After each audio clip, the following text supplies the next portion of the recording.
함께 나누실 말씀은 요나서 1장 17절, 요나서 2장 1절로 10절 말씀입니다.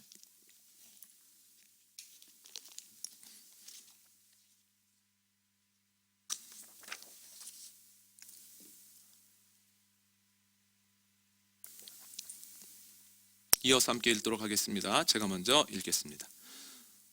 여호와께서 이미 큰 물고기를 예비하사 요나를 삼키게 하셨으므로 요나가 밤낮 3일을 물고기 뱃속에 있으니라. 요나가 물고기 뱃속에서 그의 하나님 여호와께 기도하여 이르되 내가 받는 고난으로 말미암아 여호와께 불러 아뢰었더니 주께서 내게 대답하셨고 내가 수월의 뱃속에서 부르짖었더니 주께서 내 음성을 들으셨나이다. 주께서 나를 깊음 속 바다 가운데에 던지셨으므로 큰 물이 나를 둘렀고 주의 파도와 큰 물결이 다 내 위에 넘쳤나이다. 내가 말하기를 내가 주의 목전에서 쫓겨났을지라도 다시 주의 성전을 바라보겠나이다 하였나이다.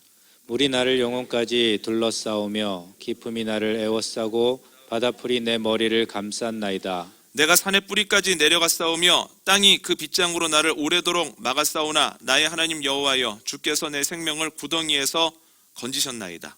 내 영혼이 내 속에서 피곤할 때에 내가 여호와를 생각하였더니 내 기도가 주께 이르렀사오며 주의 성전에 미쳤나이다. 거짓되고 헛된 것을 숭상하는 모든 자는 자기에게 베푸신 은혜를 버렸사오나 나는 감사하는 목소리로 주께 제사를 드리며 나의 서원을 주께 갚겠나이다. 구원은 여호와께 속하였나이다 하니라. 함께 읽습니다. 여호와께서 그 물고기에게 말씀하시매 요나를 육지에 토하니라. 아멘. 요나 이야기를 하면 무엇이 가장 먼저 떠오르십니까? 라는 질문을 드리면 대부분의 분들이 오늘 본문 말씀하실 겁니다. 그러니까 요나가 탄 다시스 행배가 풍랑 만납니다. 그 풍랑이 요나 때문이라고 하는 것을 알게 된 사람들이 요나를 바다에 던집니다. 요나가 계속해서 바다 밑바닥으로 내려가는데요, 하나님께서 예비하신 큰 물고기가 와서 요나를 삼킵니다.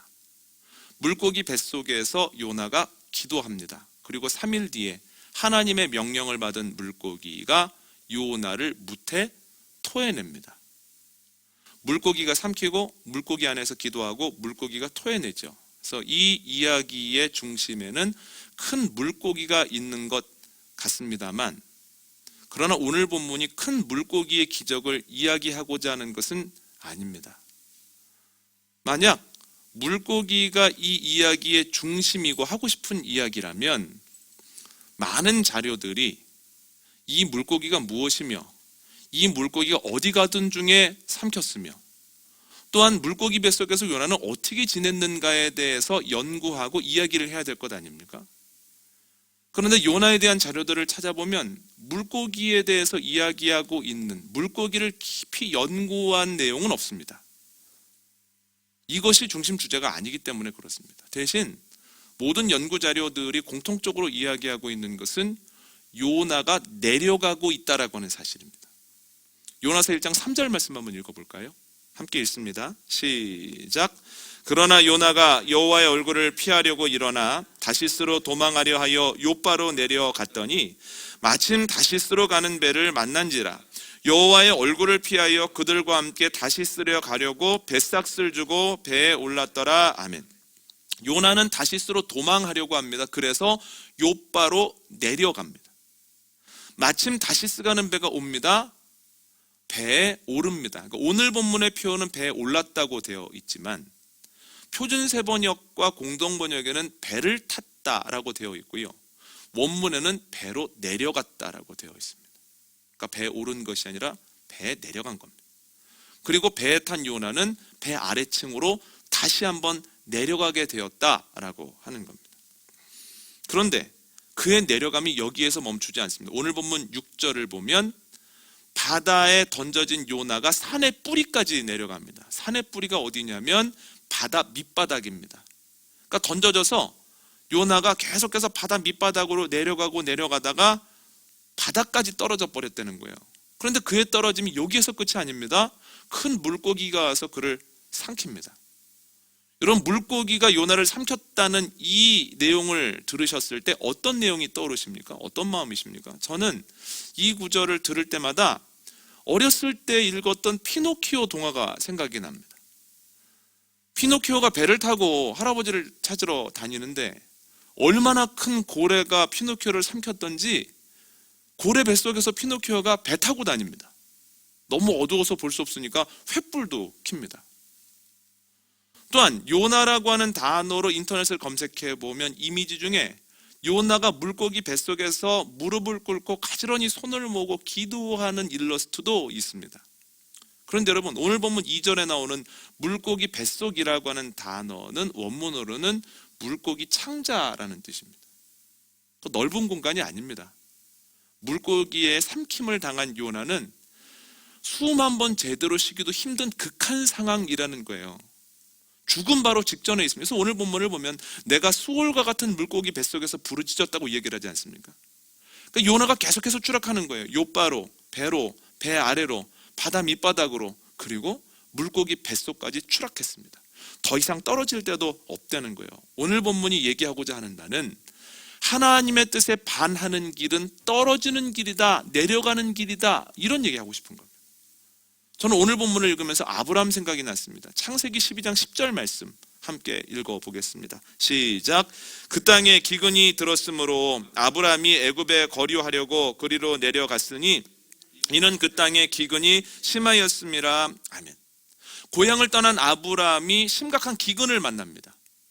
그런데 그가 가족들과 함께 애굽으로 갑니다. 여러분, 애굽은 4대 문명 발생지 중에 하나입니다. 그러니까 아브라함 때에도 이미 애굽은 다른 나라들은 생각하지도 못할 만큼의 문화적 성취를 이루었습니다. 그래서 아브라함이 어디에 있었는지 정확히 기록은 되어 있지 않지만 애굽으로 간다라고 하는 표현을 쓸 때는 무조건 애굽으로 올라갔다라고 해야 됩니다. 이건 중심지 그리고 문화적 개념이기 때문에 그렇습니다. 예를 들어서 서울보다 경도가 낮은 대구나 광주나 부산에서도 서울로 올라갈 뿐 아니라 경도가 높은 철원에서도 서울을 올라가기 때문에 그렇습니다. 서울이 중심지이기 때문에 그렇죠. 그런데 성경을 보면, 저희가 읽은 본문을 보면 아브라함이 애굽으로 내려갔다는 거예요. 이걸 통해서 알 수 있는 게 뭐냐면 하나님의 뜻은 아브라함이 애굽으로 내려가는 것이 아니었다는 거예요. 그러니까 다른 사람들이 보기에 중심으로 가는 것 같고 더 화려한 곳으로 가는 것 같아도 하나님의 뜻과 합한 길이 아니면 그건 내려가는 길이다. 성경이 분명히 이야기를 합니다. 그런데 요나와 같이 애굽이라고 하는 내려가는 선택을 했을 때 계속해서 아브라함은 내려가게 됩니다. 여러분, 아브라함은 지금까지 롯이 아버지로 여기고 믿을 만큼 정말 믿을 만한 어른이었습니다.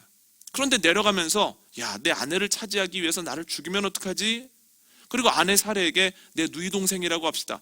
사라와만 입을 맞췄겠습니까? 온 가족들이 모인 자리에서 그 얘기 하지 않았겠습니까? 그 얘기 떳떳하게 했겠습니까? 안 했겠죠. 어떤 의미를 부여해도 이거 부끄러운 일 아닙니까?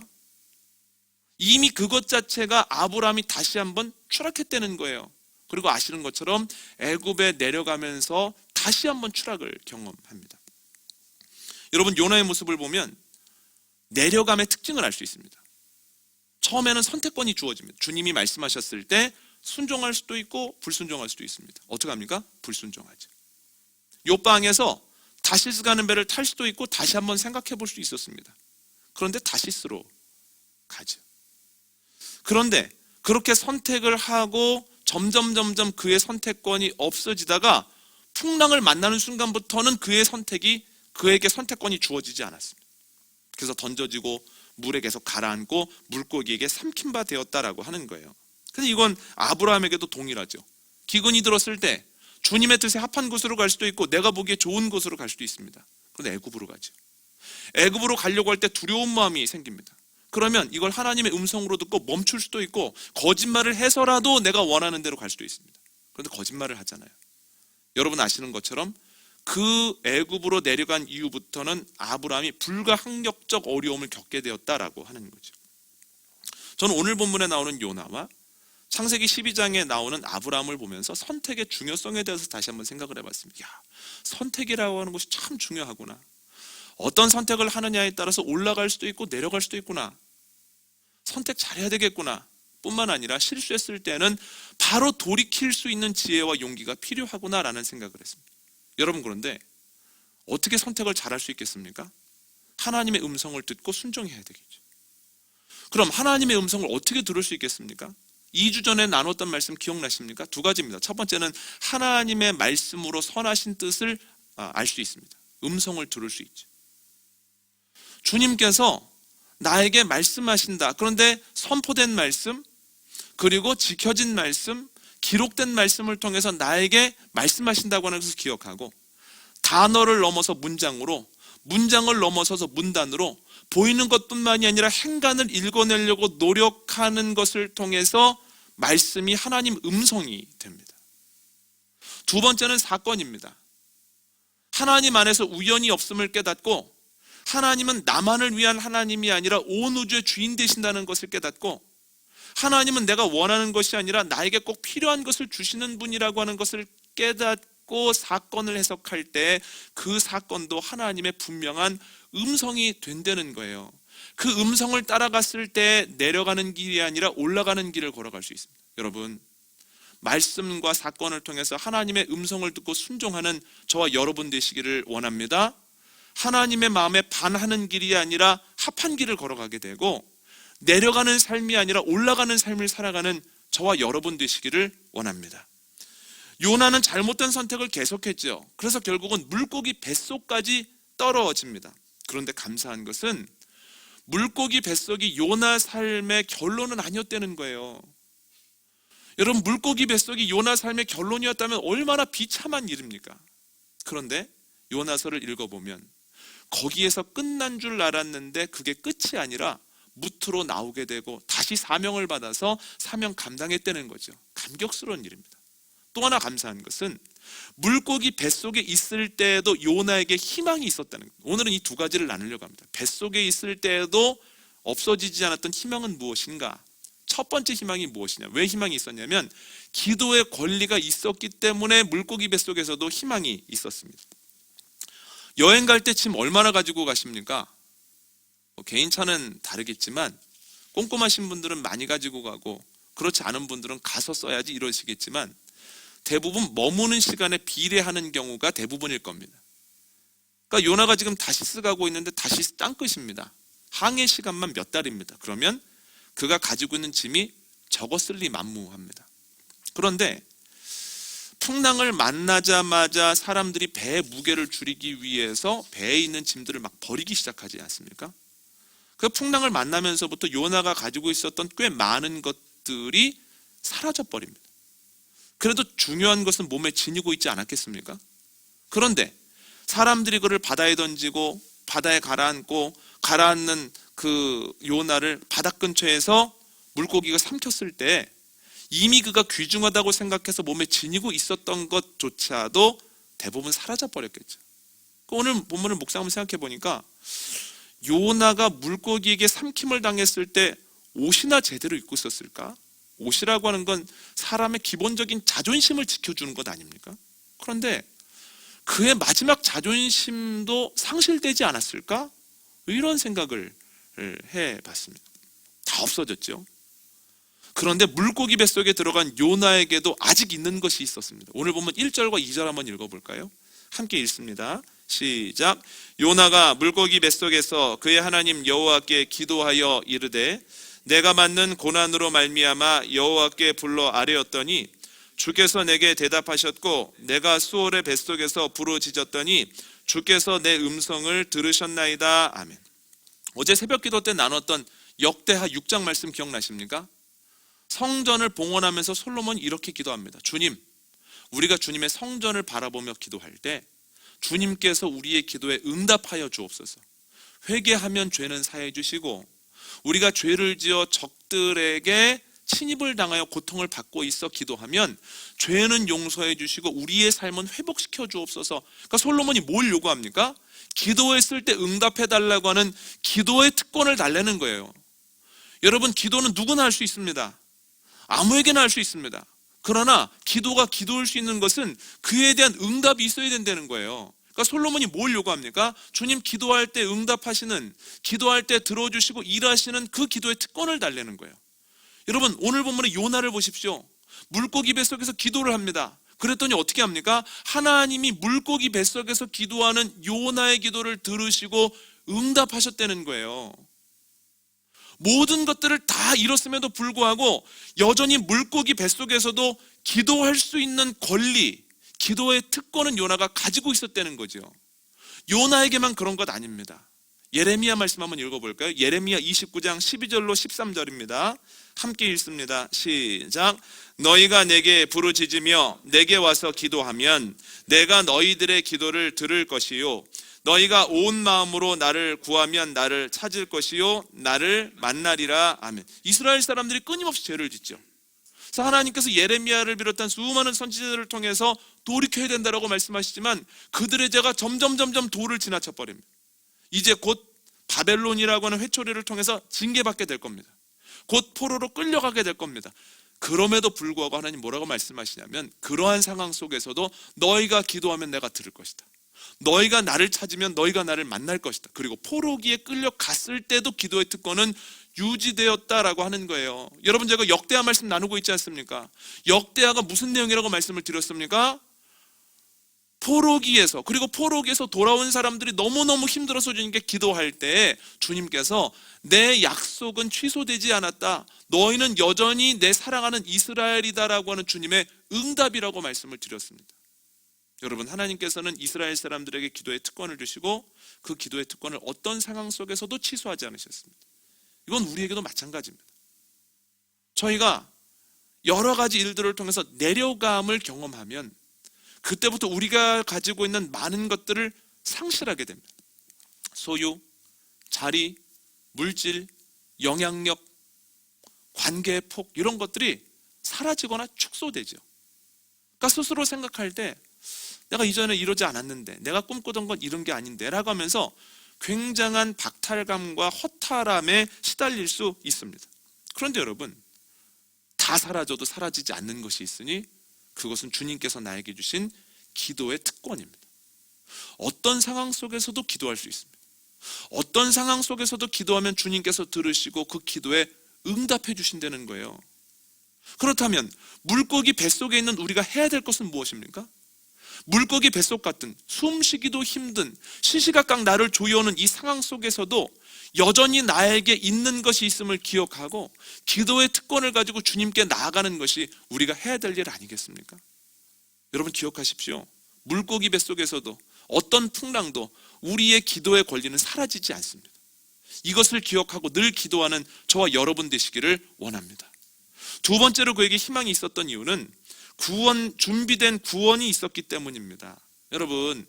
여러분들이 물고기 뱃속에 들어가서 기도한다면 어떻게 기도하시겠습니까? 무소부재하시고 전지전능하시며 앞으로도 지금까지 인도하셨고 앞으로도 인도하실 하나님, 이렇게 미사여구가 들어가고 빈틈없어 보이는 기도를 하실 수 있겠습니까? 제가 요나라면 그렇게 못할 것 같습니다. 숨쉬기도 힘든데요. 어떻게 기도할까요? 짧지만 핵심을 기도하겠죠. 저는 두 개 할 것 같습니다. 주님, 죽을 죄를 졌습니다. 저 좀 살려주십시오. 이렇게 하겠죠. 그런데 요나의 기도를 들어보면 참 이상합니다. 오늘 본문 3절 4절 한번 읽어볼까요? 함께 읽습니다. 시작. 주께서 나를 깊음 속 바다 가운데 던지셨으므로 큰 물이 나를 둘렀고 주의 파도와 큰 물결이 다 내 위에 넘쳤나이다. 내가 말하기를 내가 주의 목전에서 쫓겨났을지라도 다시 주의 성전을 바라보겠나이다 하였나이다. 아멘. 3절에서 요나가 뭐라고 얘기했냐면 주께서 나를 깊은 바다에 던졌습니다, 이렇게 얘기하죠. 아니, 누가 바다에 던졌습니까? 선원들이 던졌잖아요. 선원들이 왜 던졌습니까? 풍랑이 심해지니까 그런 거 아닙니까? 풍랑이 왜 심해졌습니까? 요나의 불순종 때문 아닙니까? 요나의 불순종이 요나를 던진 거예요. 그런데 하나님이 던지셨다니요. 말이 안 되는 거죠. 4절에서 뭐라고 이야기를 하냐면 주님께서 나를 쫓아내셨습니다. 누가 쫓아냈습니까? 본인이 도망갔죠. 그래서 요나의 기도를 들어보면 마치 하나님께도 책임이 있는 것처럼, 조금 더 자세히 읽어보면 하나님이 모든 책임을 져야 되는 것처럼 기도하고 있습니다. 그래서 이 기도를 보면 이렇게 급박한 상황인데도 잘못했다는 얘기를 안 해요. 살려달라는 얘기를 안 합니다. 저는 이런 상황 속에서도 어떻게 이렇게 우아하게 기도할 수 있는지를 모르겠습니다. 저는 요나의 모습을 보면서 저 무관하지 않다는 생각을 했습니다. 제가 개척을 준비하면서 여러 가지 복잡한 상황 속에 있으면서 이렇게 탄식했었습니다. 하나님 왜 이러실까? 하나님 언제까지입니까? 그런데 이 기도를 가만히 생각해 보니까요, 마치 하나님께도 문제가 있는 것처럼, 더 나아가서 하나님이 문제인 것처럼 생각했더라고요. 제가 빨리 마음을 돌이켜서 해야 되는 기도는, 주님, 제가 잘못했습니다. 제가 주님의 뜻을 분명히 알고 있음에도 불구하고 제가 가지고 있는 욕심 때문에 제가 계속해서 다시스로 가는 길을 걸어갔습니다. 저 좀 살려주십시오. 이렇게 빨리 기도했으면 어땠을까?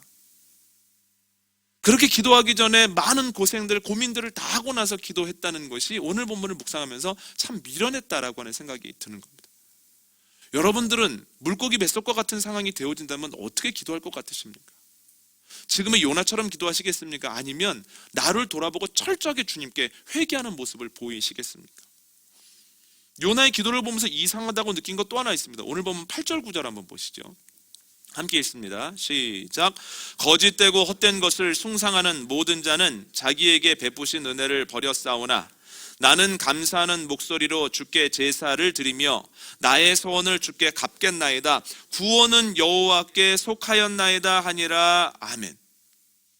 구원은 여호와께 속하였나이다. 굉장히 멋있게 기도가 맞춰지고 물고기가 요나를 육지에 뱉어냅니다. 그런데 그 앞에 내용을 보십시오. 거짓되고 헛된 것을 숭상하는 사람들은 주님의 은혜를 버렸사오나 나는 감사함으로 기도하고 예배하고 주님께 소원한 것을 갚겠습니다. 이렇게 얘기를 하죠. 거짓되고 헛된 것을 숭상하는 사람이 누굴까요? 이방인들입니다. 그러니까 요나의 기도 속에 어떤 마음이 들어있는 거냐면, 유대인인 자신이 이방인인 남들보다 낫다라고 하는 우월감이 여전히 있는 거예요. 여러분, 그가 니누에로 가지 않고 다시스로 간 이유가 뭐냐면, 니누에에 사는 이방인들에 대한 미움과 그들에 대한 우월감 때문이었습니다. 그것 때문에 지금까지 이렇게 어렵습니다. 그것 때문에 주님께 순종하지 못했습니다. 그러면 아이고, 내가 이것 때문에 이런 고생을 하네 하면서 마음속 깊이 있는 것을 다 털어버려야 될 것 아닙니까? 그리고 이렇게 기도해야 될 것 아닙니까? 주님, 저는 아무것도 아닙니다. 저는 이방인보다 못한 존재입니다. 여러분, 실제로 그렇지 않습니까? 요나서 1장을 보면 그래도 이방인들은 힘들 때 막 극복해 보려고 노력하고 나중에 뭐라고 얘기합니까? 야, 너도 부르짖어 기도해라, 이렇게 얘기하지 않습니까? 요나가 잠자고 있을 때. 여러분, 저는 이 모습을 보면서 교회 생각도 나고 제 생각도 났습니다. 여러분, 저희가 계속해서 우월감을 가지고 있지만 그렇지 않습니다. 교회가 하는 이야기보다 사람들이 교회에 대하여 하는 이야기가 오히려 하나님의 뜻에 가까운 시대가 되어버렸습니다. 교회는 그래도 된다고 생각하지만 밖에 있는 사람들이 다 그래도 교회는 그러면 안 되지, 교회는 좀 달라야지, 교회는 반발자국이라도 먼저 가져야지, 이게 하나님의 음성으로 주어졌을 때 했으면 좋은데 하나님의 음성으로 주어졌을 때 못하니까 밖에 있는 사람들이 그 얘기를 하죠. 계속해서 안 들으니까 그걸 댓글로도 남기죠. 여러분, 모든 댓글이 다 옳다고 할 수는 없겠습니다만 종종 댓글을 통해서 야, 우리가 먼저 했다면 하나님께서 이들을 통해서 우리에게 말씀하시지는 않을 텐데 라고 하는 안타까움을 경험합니다. 여러분, 요나를 보니까요, 너무너무 안 바뀝니다. 너무너무 안 바뀌어요. 그런데 누가 요나의 모습과 무관하다고 하겠습니까? 어려움을 만나면 기도 안 하던 사람들이 기도하죠. 기도의 내용도 바뀝니다. 감사하지 않던 것들에 대해서 감사도 시작합니다. 그런데 가장 마음 깊은 곳에 있는 것, 돈, 명예, 힘, 성공에 대한 내 생각, 내가 잘하고 있다라고 하는 결론, 내가 남들보다 낫다라고 하는 자신감은 지독히도 안 바뀐다는 거예요. 어려워도. 입으로는 제가 예전이랑 많이 바뀌었습니다, 저는 예전과 똑같은 사람 아니에요 라고 하지만 오늘 요나가 기도할 때처럼 부지부식간에 나와버립니다. 안 바뀌었다는 게. 그리고 바뀐 것 같다가도 조금만 숨통이 열리면 다시 예전의 모습으로 돌아가 버리기가 일수라는 거예요. 여러분이 하나님이라면 요나의 이런 모습 보시고 어떻게 하시겠습니까? 안 되겠는데? 아직은 안 되겠는데? 요나는 안 되겠는데? 이렇게 생각하시지 않겠습니까? 이거 무서운 얘기 아닙니까? 아직은 안 되겠는데? 이게 무슨 뜻입니까? 물고기 뱃속에 더 있어라, 이런 뜻 아닙니까? 요나는 안 되겠는데 다른 사람 사용하시겠다고 하는 것 아닙니까? 하나님 어떻게 하실까요? 오늘 본문 10절 한번 읽어보시죠. 함께 읽습니다. 시작. 여호와께서 그 물고기에게 말씀하심에 요나를 육지에 토하니라. 아멘. 하나님께서 요나를 물고기로부터 나오게 하세요. 이제는 살만해졌습니다. 그 고통이 과거형 되었습니다. 너무너무 행복하죠. 나왔다는 것만으로도. 그런데 여러분, 분명히 해야 되는 것이 있습니다. 요나가 자격이 있어서 그만큼 변화되었기 때문에 나온 것이 아니라 그가 무트로 나오게 되어진 것은 그를 구원하기를 원하시고 그를 사용하기 원하시며 그의 약함을 알고 계시는 하나님 덕분이라는 거예요. 3일 동안 있었던 것은 그가 3일 동안 충분한 회개를 했기 때문이 아닙니다. 요나를 만드신 하나님이 그의 연약함을 알고 계셨기 때문이에요. 3일 이상이면 그가 견디지 못한다는 걸 아셨기 때문에 3일 만에 뵙게 하셨죠. 그래서 바울은 고린도전서 10장에서 이런 얘기를 합니다. 감당할 만한 시험밖에는 주시지 않는다. 이건 뭡니까? 주님이 우리의 약함을, 한계를 알고 계신다는 거예요. 여러분, 우리가 주님을 고통 중에 바라보면 주님은 우리가 주님을 바라봤다라고 하는 것만으로도 우리가 여전히 부족하고 아직 완성되지는 않았지만 우리를 고통에서 건지신다는 거예요. 주님께서 누구보다도 우리를 구원하기를 원하시고 사용하기를 원하시기 때문에 주님이 하신 일입니다. 우리의 공로가 아니다라고 하는 거죠. 어제 한 권사님과 이야기를 나누는데 부끄러운 구원이다. 나중에 구원을 받는 것, 나중에 세례를 받아 천국에 이르는 건 부끄러운 구원이다 라고 얘기를 하는 사람들이 있습니다. 근데 목사님, 이건 잘못된 것 같아요. 저는 동의합니다. 여러분, 구원이라고 하는 것은 공로로 받는 것이 아니기 때문에 어떤 시기에 구원을 받아도 그건 전적인 하나님의 은혜입니다. 그냥 주님 앞에 나가서 드러낼 것이 없다라는 거예요. 그러면 우리가 고통의 순간에 해야 될 것은 무엇입니까? 주님을 바라봐야죠. 우리가 기대해야 되는 것은 무엇입니까? 주님이 우리의 약함과 한계를 너무나 잘 알고 계시다는 사실이에요. 또한 우리가 평안함을 경험할 때, 물고기 뱃속에서 나와서 무태에서 햇빛을 받을 때 우리가 해야 되는 것은 무엇입니까? 주님께 감사하는 거예요. 그래서 고통 중에는 하나님을 바라보고 고통에서 벗어난 이후에는 하나님께 감사하는 것이 하나님의 자녀들이 해야 되는 일이다라고 하는 거죠. 어떤 상황에 있든지 주님의 마음에 합한 삶을 살아가는 저와 여러분 되시기를 원합니다. 오늘 말씀 정리합니다. 요나는 다시스로 가려고 했습니다. 그런데 계속해서 내려갑니다. 결국은 물고기 뱃속에서 옴짝달싹할 수 없는 형편이 되었습니다. 여러분, 하나님의 뜻과 반하는 길은 내려가는 길이에요. 처음에는 선택 가능하지만 그 내려가는 길에 나중에는 불가항력적인 어려움이 있습니다. 그래서 잘 선택해야 됩니다. 잘 선택하기 위해서는 말씀과 사건을 통하여 임하시는 하나님의 음성을 듣고 순종해야 된다는 거예요. 여러분, 요나는 끝까지 내려갔죠. 그러나 희망이 있었습니다. 두 가지 때문인데요. 첫 번째는 물고기 뱃속에서도 기도할 수 있는 권리가 있었고, 물고기 뱃속에 있는 요나를 구원할 준비가 하나님께 되어 있었다는 거예요. 여러분, 물고기 뱃속과 같은 어려움 속에서는 기도하고 우리의 약함을 알고 계시는 주님을 기대하고 평안할 때는 주님께 감사하는 복된 한 주일 되시기를 원합니다.